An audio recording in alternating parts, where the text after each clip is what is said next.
"It is your son," whispered the wicked woman. "Sunlight has worked an evil charm upon me. I shall die this very night if I do not drink the blood from his heart."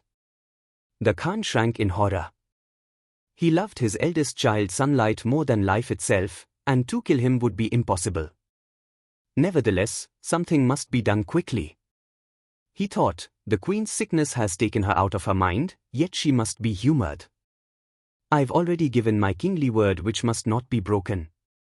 I will have a goat killed instead, and its heart given to her. When she is well again, she will be as glad as I that I deceived her in this way." So he drew near the queen and spoke reassuringly to her. "My love, your life is more precious to me than that of many sons. You shall have the heart's blood of Sunlight this very night without fail. Meanwhile, try to sleep." As he turned to the door, he met the queen's son Moonlight coming in. One look at the lad's face told the Khan that his last terrible words had been overheard.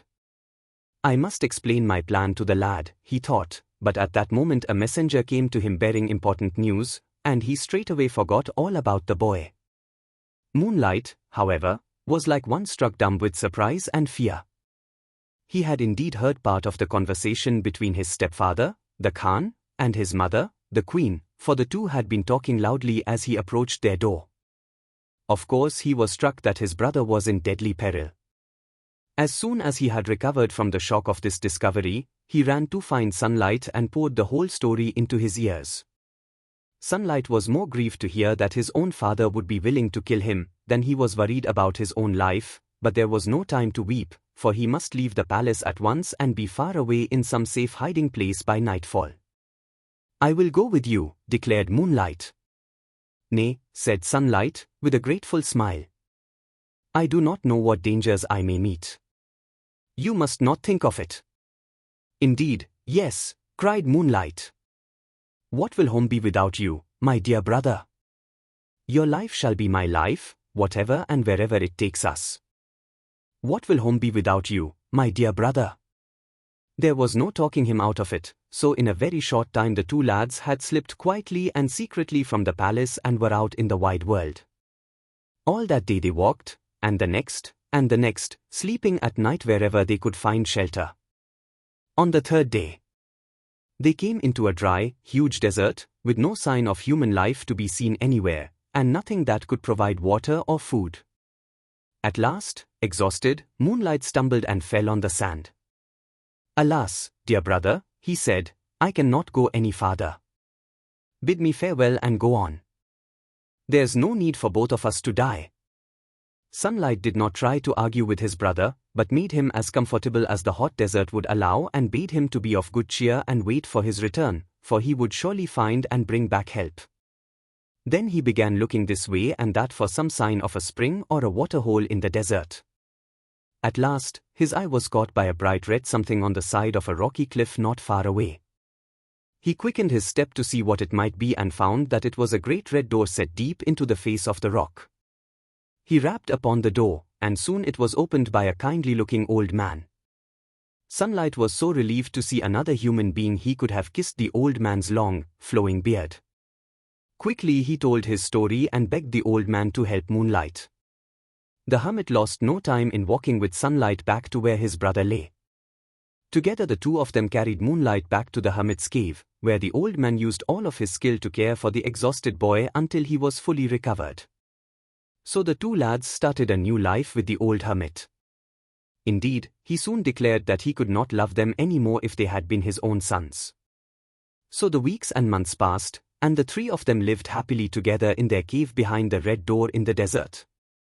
It so happened that the biggest Khan of them all, that is, the ruler over the entire country, was a wicked, ill-tempered, suspicious man.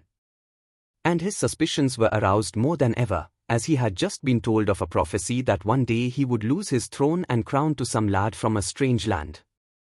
On hearing this, he quickly made a law that any young man who entered his kingdom from another country would be seized at once by his soldiers and cast into a cave to be devoured by 3 fierce demon bears.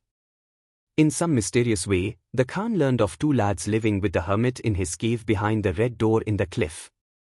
He sent his soldiers at once to fetch them. The old man noticed the Khan's soldiers coming across the desert and at once guessed why they were there. While the men were still far off, he ran quickly to the two young men and urged them to hide. Sunlight climbed into a barrel of mangoes, crouching down until they covered him, and Moonlight hid in a sack of grain. When the soldiers pounded on the red door, the hermit allowed the soldiers to enter. "Boys," he said, in answer to their question, "I have no sons. I am an old man and have lived in this desert many a long year without wife or child to bear me company. You must be mistaken." The soldiers roughly pushed the hermit.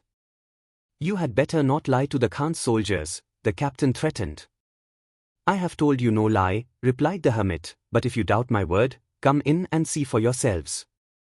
With a growl and an oath, the captain seized the hermit by his long white beard and shook him. "So you thought you would give us the trouble of searching," said he. "We'll do no such thing. I know there is a boy here, and my orders are to fetch him, so bring him out at once, and hurry up with it." He raised his sword over the hermit's head, but before he could swing it down, Sunlight leaped out from his hiding place and caught hold of the captain's arm, saving the hermit's life. "Oh," said the captain to the lad. "So you are here, after all." The soldiers gathered around Sunlight, bound his hands behind his back, flung him on a horse and, without giving him a moment to bid farewell to the grief-stricken old hermit, rode away. Not until the captain had gone far over the desert on their way to the Khan's palace did he remember that he had been told there were two boys living with the hermit. He stopped abruptly, wheeled his horse around and gave orders that the troop should return at once to the old man's cave. Sunlight guessed what was in the captain's mind, and his heart sunk. "There will be no possible escape this time for my brother," he thought. "The soldiers will surprise Moonlight before he has time to hide." At last he groaned aloud. "Woe is me," he said. "Alas! And woe is my fate.